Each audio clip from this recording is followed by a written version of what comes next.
kasih pimpinan dan para Bapak Ibu anggota Dewan yang terhormat atas tanggapan dari pemaparan kami tadi. Setidaknya ada 4 poin yang ingin kami sampaikan sebagai penutup pada kesempatan kali ini, bahwa yang pertama tadi dibahas bahwa pada studi kasus di Amerika itu ternyata dokter-dokternya juga dokter lulusan Indonesia susah juga praktek di Amerika. Yang ingin kami tekankan di sini adalah beda konteks susahnya. Mohon izin Pak Dewan, bahwa kalau di Amerika sana, susahnya itu adalah ujian USMLE namanya, United States Medical Licensing Examination, ujiannya yang memang susah Pak, sangat susah.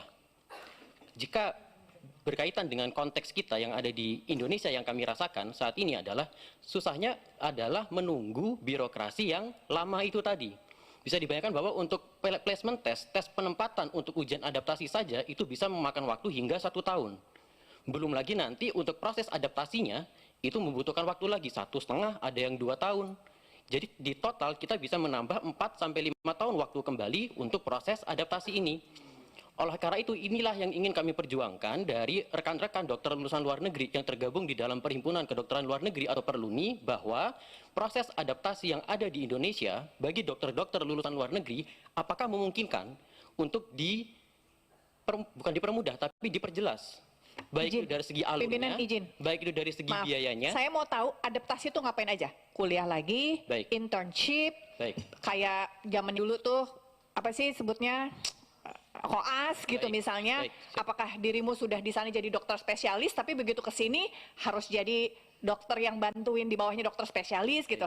Nah yang kayak gitu adaptasi itu prosesnya apa aja supaya besok kita RDP dengan pemerintah tuh jadi tahu apa sih prosesnya di counter gitu. Baik, siap. Terima kasih. Ibu Desi, apakah mungkin bisa diberi kesempatan untuk menjawab? Pimpinan, bagaimana? Kalau kepanjangan, nanti tertulis aja supaya kita punya dokumen bahwa proses adaptasi yang setahun tadi itu ngapain aja. 1,5 tahun setelah pindah dari KKI, terus kemudian untuk dapat dari MKKI dan KDI ngapain aja. Itu yang harus kita tahu. Sehingga kalau kita mau membuat itu menjadi birokrasinya bukan terdegradasi ya, dipercepat, diperpendek gitu ya. Apa sih SKP-nya gitu ya? Kalau ini SKP-nya kayaknya kok banyak banget. SKP-nya bisa diturunin nggak segini gitu. Itu juga harus kita tahu sehingga bargaining position kita itu menjadi lebih jelas. Makasih. Makasih pimpinan. Terima kasih. Izin saya lanjutkan pimpinan. Silakan. Baik. Terkait itu poin pertama tadi, bahwa perbedaannya adalah di lama birokrasinya. Kalau misalkan memang hanya sekedar mengikuti ujian kompetensi, kami yakin dokter-dokter lulusan luar negeri sanggup untuk itu. Rekan-rekan pasti bersedia untuk itu. Selama ketika mengikuti ujian kompetensi dinyatakan lulus, sudah tidak perlu menunggu hal-hal yang tidak perlu kami tunggu kembali seperti itu. Itu poin pertama. Kemudian di poin kedua tadi terkait STR dan SIP, ini hanya mengklarifikasi dan meluruskan ya. Mohon izin kalau misalkan saya salah tolong dikoreksi, bahwa STR atau surat tanda registrasi itu hanya menandakan bahwa dokter tersebut sudah terregistrasi sebagai tenaga kesehatan atau tenaga medis di Indonesia. Tetapi belum tentu dokter yang memiliki STR itu akan praktek. Karena ada yang menempuh jalur akademisi, ada yang menempuh jalur di manajerial rumah sakit. Bagi dokter-dokter yang ingin klinis dalam artian megang pasien, maka ada SIP fungsinya, surat izin praktek itu tadi. Sehingga Bapak Ibu anggota Dewan yang terhormat tidak perlu khawatir. Kalau misalkan tadi STR itu adalah jangka waktunya seumur hidup, nanti akan terjadi malpraktik atau segala macam, tidak perlu khawatir.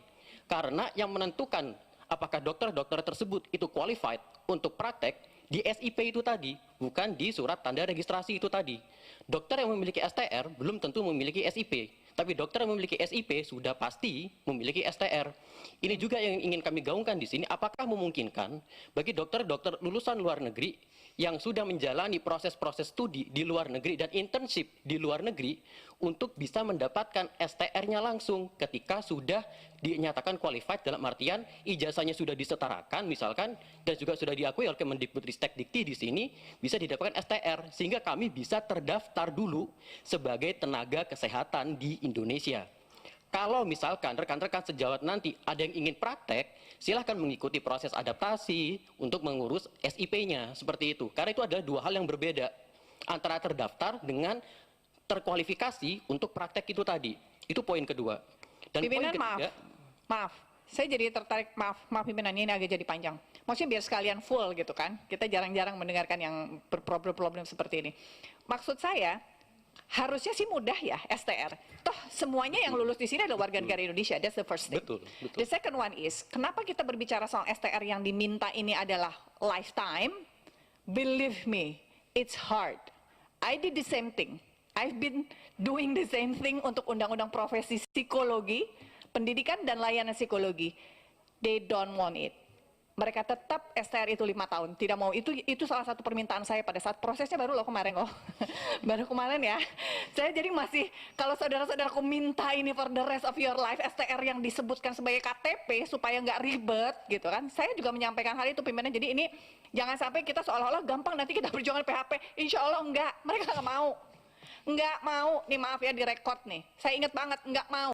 Kita udah fightnya saya sampai 3 minggu untuk STR ini. Tidak mau, tetap per 5 tahun. Supaya bisa terrecord siapa yang memang udah meninggal, nggak meninggal gitulah. Walaupun KTP, kata kita, Anda memberikan sebuah reaksi yang berbeda. I did the same thing like you. Tapi exactly banyak sekali pertimbangan. Dari Kemkumham segala macam STR tetap 5 tahun berbarengan dengan SIP. Gitu, jadi registrasinya kan kita pengen, kayak saya lah, saya lulus psikolog. Tapi saya nggak berpraktek. Jadi STR saya harus terus aja per 5 tahun gitu. Padahal kan saya boleh-boleh aja dong for the rest of my life. Saya tetap psikolog walaupun saya nggak praktek gitu misalnya. Itu sudah diajukan sayang. Jadi mohon maaf saya nggak akan PHP. Kita tetap akan berjuang. Tapi itu kenyataannya baru kemarin. Terima kasih. Izin pimpinan. Baik, tar dulu Pak Sulman. Ini belum pernah saya dengar ini. Atau telinga saya yang salah dengar. Ini baru kali ini nih ada Mbak Desi panggil sayang. Terima kasih sayangku. Bukan. Ini saya kan betul. Saya jadi salting. Iya itu yang saya maksud itu sebenarnya bukan ke dokter muda yang susah praktek ini. Izin pimpinan. Silakan Pak Sulman. Memang terkadang ungkapan perasaan dari lubuk yang paling dalam itu tersampaikan dengan ucapan. Jadi nggak ada yang salah di situ pimpinan. Maafkan saya untuk menjelaskan ini. Saya tertarik dengan apa yang dikatakan Abang susah. Abang Niko, Abang susah praktek ini. Saya mau compare dulu ke kita kalau sekolah-sekolah di luar negeri, di TNI ya. Sekolah di luar negeri itu tidak persis sama dengan sekolah-sekolah TNI yang dibutuhkan di Indonesia. Tetapi kita bisa standarkan mana sekolah-sekolah yang sama levelnya dengan sekolah Lemhanas, mana sekolah dengan Sisko TNI, mana sekolah Sisko Angkatan. Itu depend on us. Jadi nggak ada yang mustahil di situ, bisa-bisa aja. Kalau tidak mau mungkin pemahamannya mungkin yang belum sama. Tapi bisa-bisa boleh saja, gitu loh. Yang penting ada sekolah-sekolah yang bisa disamakan dengan Lemhanas adalah ini. Sekolah disamakan dengan Sisko TNI adalah ini. Itu di TNI, Pak. Jadi artinya tidak ada yang tidak bisa. Yang penting kita sepaham. Masalah curhatan tadi saya setuju dengan tadi, Pak. Terima kasih. Baik. Izin saya lanjutkan pimpinan? Masih ada ya? Masih ada 2 poin. Iya, silakan. Bisa dipercepat ya, karena ini udah dok ya. Ini udah mau jam 5 nih. Baik, terima kasih tanggapan kembalinya oleh saudariku Teh Desi dan Pak Jenderal. Lalu kemudian untuk yang poin ketiga itu ingin kami tekankan kembali bahwa niatan kami dokter-dokter lulusan luar negeri yang ingin kembali ke Indonesia itu adalah semangat sinergi dan kolaborasi sebenarnya. Tidak ada sama sekali di benak kami benak-benak pemikiran-pemikiran ingin berkompetisi atau apa segala macam, sama sekali tidak ada. Jadi kalau misalkan rekan-rekan sejawat di luar sana misalkan khawatir dengan kehadiran dari dokter-dokter lulusan luar negeri yang datang ke Indonesia, apakah nanti akan menjadi bersaing atau segala macam, kami katakan bahwa tidak ada. Kalaupun memang kita menggunakan diksi kompetisi itu akan selalu ada. Kalaupun kami tidak memutuskan untuk kuliah di luar negeri, tapi kami kuliah di dalam negeri saja, bukankah pada akhirnya juga akan berkompetisi juga?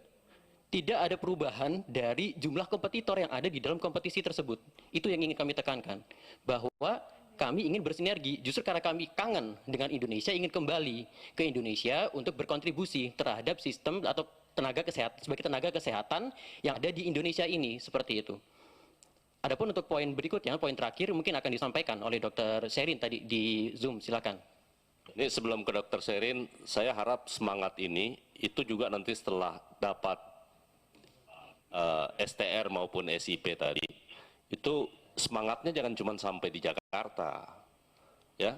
Jadi penempatannya juga ke daerah-daerah 3T itu juga harus semangatnya seperti itu, Dok, ya. Siap, pimpinan. Nah, jadi apa untuk distribusi. Ya. Silakan, Dr. Sherin. Baik, izin untuk merespon Pak Supratman, dan saya sebenarnya juga sangat setuju sekali dengan poin-poin yang tadi. Contohnya, memang harus diverifikasi dengan baik keabsahan ijazah kita, karena tapi yang saya rasakan itu mungkin proses verifikasinya tentunya bisa diperbaiki. Jadi selama ini ada salah paham, kami dokter lulusan luar negeri, kita tidak pernah berharap untuk dipermudah. Yang kami inginkan adalah dibuat peraturan yang jelas, transparan, dan adil yang kami rasa selama ini masih sangat kurang. Dan sebenarnya ada poin-poin lain juga yang kayak misalnya di daerah. Saya sendiri yang memilih untuk di Papua, tapi pas pertama kali saya mendaftar di sini, justru pihak universitasnya menyampaikan ke saya bahwa mereka nggak tahu ada program ini sampai harus saya mendaftarkan dari awal dari ke KKI, saya harus bicara ke rektor dan dekan. Yang kita harapkan juga mungkin kalau misalnya ke depannya mau kita dikerjakan di daerah, tolong juga ada bantuan dari pemerintah pusat, karena universitas-universitas banyak sekali yang tidak tahu adanya program adaptasi ini. Dan selain itu, mengenai tadi statement Pak Supratman yang paling terakhir, tentang KKI, jadi mungkin ada penjelasan sedikit mengenai KKI. Jadi di dunia ada dua macam medical council. Yang pertama sebagai badan publik yang bertanggung jawab pada kepala negara, seperti yang ada di Inggris dan Australia. Yang kedua, ada juga medical council yang berada di bawah Menkes, seperti di Malaysia dan Singapura. Dan yang paling terakhir lagi, saya ingin mengucapkan terima kasih untuk Ibu Desi yang terhormat atas responsnya. Saya juga setuju sekali bahwa kita tidak bisa menyontek aturan-aturan di luar negeri dan langsung diimplementasikan di Indonesia. Makanya saya menggunakan contoh India karena jumlah populasinya banyak dan juga ranking universitas yang ada tidak beda jauh dengan Indonesia. Sebenarnya peraturan adaptasi yang ada di Amerika, masalah tentang warga negara Indonesia tidak bisa praktek di Amerika itu mohon maaf kurang benar. Karena saya sendiri lulusan dari universitas di Amerika. Justru banyak sekali warga negara Indonesia yang kerja di sana, dan yang seperti Dr. Niko tadi sudah jelaskan, sulitnya konteksnya berbeda. Kalau di sana ujiannya yang sulit, kalau di sini proses pendaftaran dan birokrasinya yang sulit. Jadi kira-kira itu respons dari kami dokter lulusan luar negeri. Sekali lagi, kami ingin berkolaborasi, kami juga ingin berbakti, tapi untuk itu kita juga butuh bantuan dari dan support dari pemerintah. Terima kasih. Izin Pak Parman. Ya. Memang sangat banyak orang Indonesia berpraktek dokter di Amerika.